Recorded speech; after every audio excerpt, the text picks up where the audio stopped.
கோவையில் விக்சித் பாரத் திட்டத்தில் கல்விசார் தலைமை குறித்த மாநாடு அவினாசி லிங்கம் மனையியல் மற்றும் மகளிர் உயர்கல்வி நிறுவனத்தில் நடைபெற்ற இதில் புதிய துணைவேந்தர்கள் பங்கேற்பு.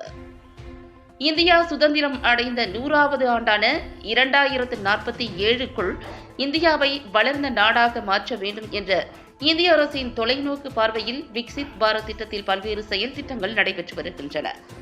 இதன் ஒரு பகுதியாக கோவை அவினாசி லிங்கம் மனையியல் மற்றும் மகளிர் உயர்கல்வி நிறுவனத்தில் 2 நாட்கள் நடைபெறவுள்ள மாநாட்டின் துவக்க விழா நடைபெற்றது.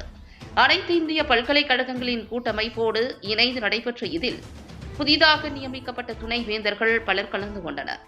விக்சித் பாரத் மற்றும் அதற்கு மேலான மாற்றம் வழங்கும் உந்து சக்தி என கல்விசார் தலைமை குறித்து நடைபெற்ற இதற்கான துவக்க விழாவில் அவினாசி லிங்கம் மனையியல் மற்றும் மகளிர் உயர்கல்வி நிறுவனத்தின் துணைவேந்தர் முனைவர் பாரதி ஹரிசங்கர் அனைவரையும் வரவேற்று பேசினார். இதில் அவினாசி லிங்கம் மனையியல் மற்றும் மகளிர் உயர்கல்வி நிறுவனத்தின் வேந்தர் முனைவர் மீனாட்சி சுந்தரம் தலைமை ஏற்று துவக்கி வைத்து பேசினார். அப்போது பேசிய அவர் கல்வி மற்றும் வேலைவாய்ப்பு மூலம் பெண்களை மேம்படுத்துவதில் கவனம் செலுத்தி தொலைநோக்கு பார்வையோடு ஒரு சிறிய கல்லூரியாக துவங்கப்பட்ட அவினாசி லிங்கம் மனையியல் மற்றும் உயர்கல்வி நிறுவனம் இப்போது ஒரு நிகர்நிலை பல்கலைக்கழகமாக பரிணமித்து தொலைநோக்கு பார்வையுடன் தொடர்ந்து முன்னேறி வருவதாக தெரிவித்தார்.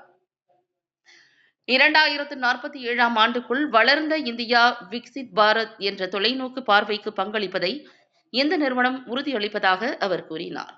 முன்னதாக நடைபெற்ற துவக்க விழாவில் சிறப்பு விருந்தினர்களாக அனைத்திந்திய பல்கலைக்கழகங்களின் கூட்டமைப்பின் பொதுச் செயலாளர் பங்கஜ் மிட்டல், மேற்குவங்க மாநிலத்தைச் சேர்ந்த சட்டமன்ற உறுப்பினர் ஸ்ரீ ரூபா மித்ரா சௌத்ரி, தேசிய தொழில்சார் கல்வி பயிற்சி நிறுவனத்தின் தலைவர் கல்சி, பதிவாளர் இந்து உட்பட பலர் கலந்து கொண்டனர். மாநாட்டில் நாட்டின் பல்வேறு பகுதிகளிலிருந்து துணைவேந்தர்கள், கல்வியாளர்கள் என பலர் கலந்து கொண்டனர்.